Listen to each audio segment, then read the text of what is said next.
Chers amis, bonjour. Nous sommes le lundi 22 janvier 2024. Il est presque 11 heures. Quelques news de l'Arménie, de l'Artsakh et de la diaspora arménienne.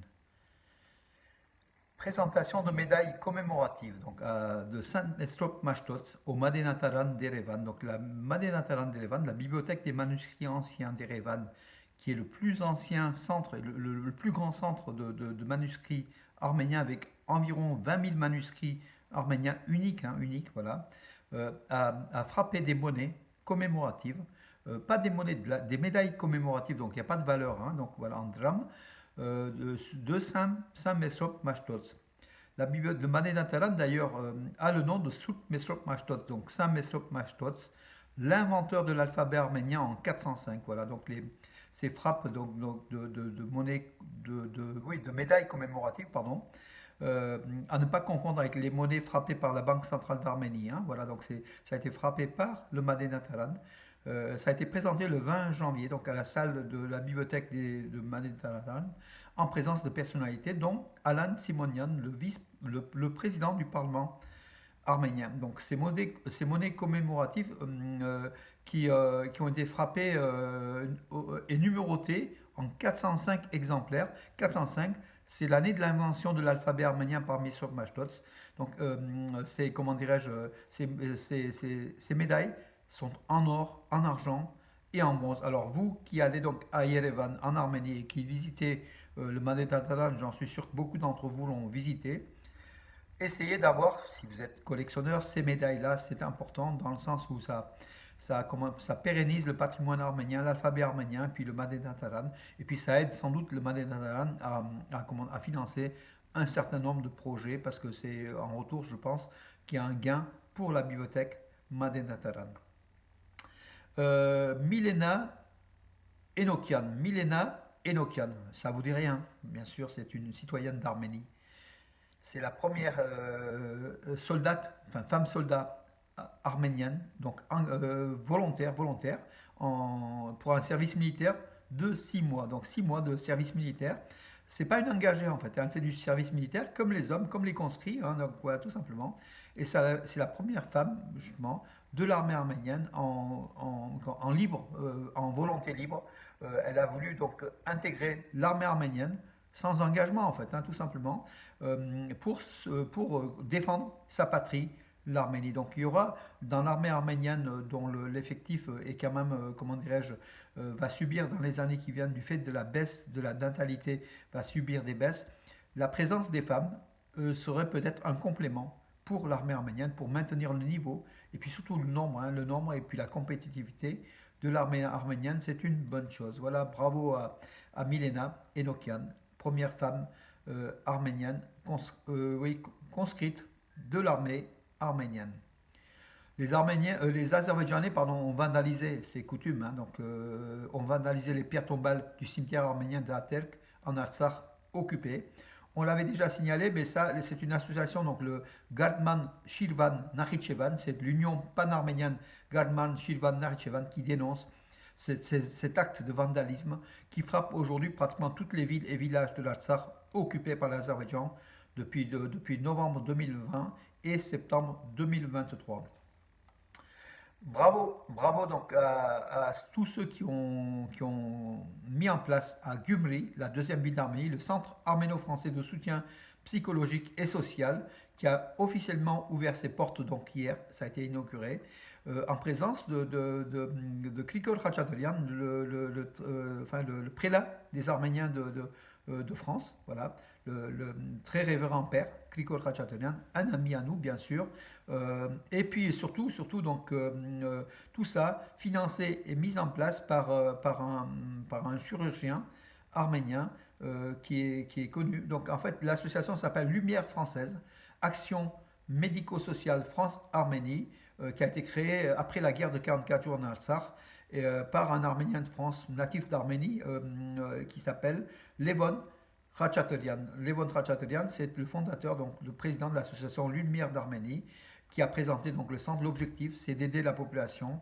arménienne de Gyumri, donc en matière médicale et en matière sociale. Bravo à eux tous Et puis quelqu'un qui était passé ici à Valence, hein, donc qui était passé à Valence, qui est aussi qui était présent à cette inauguration, Suren Arens, qui est le fondateur et du centre de la cité de réhabilitation des héros à Yerevan, dans les environs d'Yerevan. On en avait parlé, voilà, Suren Arens y était aussi. Et puis des psychiatres, des psychologues et des représentants des collectivités locales ont également salué donc, ce centre à Gubli qui est bravo surtout oui, donc le docteur Ratchaterian, hein, donc, qui est à la base de tout ça. Voilà, Levon Ratchaterian. D'ailleurs, il porte le même nom que Krikol Ratchaterian, notre très révérend père. C'est pas de la famille, hein, mais en tout cas, tous les deux, ils y étaient. Bravo, bravo. Donc, pour tous ceux qui font des actions de solidarité envers l'Arménie, et ça dépasse l'humanitaire, en fait. Vraiment, c'est une action sociale et médicale qui est importante pour l'Arménie. Bravo, bravo à tous ceux qui agissent pour l'Arménie.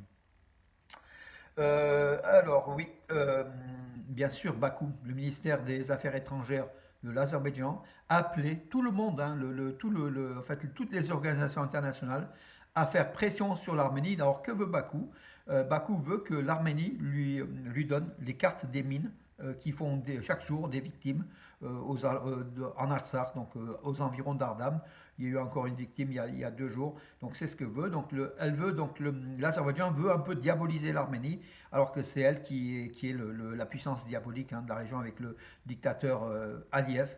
Les prisonniers de guerre toujours détenus, des dizaines et des dizaines de prisonniers de guerre toujours détenus, et puis les politiques, hein, qui sont aussi en prison, dont on va manifester d'ailleurs dimanche prochain ici à Valence. Ce sera à 17h, Fontaine Monumentale, boulevard Mansell, à 17h, hein, voilà, à l'appel de l'Union Europe, enfin de l'Europe, hein. Donc il y a 50 villes européennes qui vont manifester le 28, le 27 et le 28, samedi et dimanche prochain. Nous à Valence, ça sera dimanche prochain à 17h, donc le 28 janvier, pour la libération de tous les prisonniers de guerre et puis tous les prisonniers politiques injustement emprisonnés en Azerbaïdjan. Voilà mes amis. Et puis une bonne info quand même, Stéphane Séjourné, qui a remplacé Catherine Colonna donc à la tête du ministère français des Affaires étrangères. Dans un discours, il a affirmé que la France assurera son soutien à l'Arménie. Voilà donc une bonne chose. Après la déclaration d'Emmanuel Macron qui avait annoncé une décision historique, le terme historique était peut-être usurpé, mais c'est une décision unique, enfin c'est la première fois que la France aide l'Arménie en vendant des armes à l'Arménie et avec un soutien logistique militaire à l'Arménie. C'est quand même une nouvelle importante, même s'il a qualifié Emmanuel Macron d'historique. Nous, on pense que c'est une décision en tout cas très très importante. Voilà donc mes amis pour tout cela. Je vais vous voir s'il y a 2, 3 autres infos, mes amis, qui sont tombés. Oui, je salue donc l'Arménie occidentale, l'organisation de l'Arménie occidentale, le gouvernement de l'Arménie occidentale qui tenait une assemblée, donc sa première assemblée après les élections donc législatives, qui tenait à Genève, donc samedi et dimanche, suivi par des dizaines et des dizaines de personnes. Je salue Armenak Abramian, le président de l'Arménie occidentale, et puis la nouvelle présidente qui a pris le relais. On en parlera dans les jours qui viennent. En tout cas, c'est une organisation qui essaye comment dirais-je, qui essaye de rappeler que nous avons une terre arménienne qui s'appelle l'Arménie occidentale, qui va de la Cilicie, de la Méditerranée jusqu'en Caspienne, voilà, c'est tout ce périmètre qui fait partie de l'Arménie occidentale. Voilà, et ces personnes, des dizaines et des centaines et des milliers de personnes, défendent cette idée de l'Arménie occidentale. Voilà mes amis pour cela. Donc, je vais juste vous... Ben, écoutez, j'en ai terminé pour aujourd'hui. Je vous donnerai d'autres informations demain en tout cas. Henrik Mkhitaryan est en finale de la Super Coupe d'Italie. Ça se joue à Riyad, en Arabie Saoudite. Et c'est aujourd'hui la finale, voilà, donc qui va affronter Naples. Henrik Mkhitaryan qui avait fait une passe décisive en demi-finale, lors du 3e but de l'Inter de Milan. Henrik Mkhitaryan qui est en forme, qui a été élu meilleur joueur du match. Encore une fois, bravo. Et il va avoir, aujourd'hui ou demain, 35 ans. Voilà, il a une longévité, il peut aller jusqu'à 38 ans, 39 ans, tout dépendra après de sa forme physique. En tout cas, c'est un joueur international arménien d'exception. Bravo Reno, on t'aime bien. Toi qui es passé quand tu étais jeune à Valence, on a connu ton papa, Hamlet, beau, bien connu, qui était un footballeur exceptionnel aussi. En tout cas, toi, tu as relevé comment dire, le flambeau du football arménien au niveau international. Merci à toi de faire parler de l'Arménie. On fait tous parler de l'Arménie, chacun à notre niveau, mais toi, je sais que c'est important parce que tu touches des millions et des millions de personnes.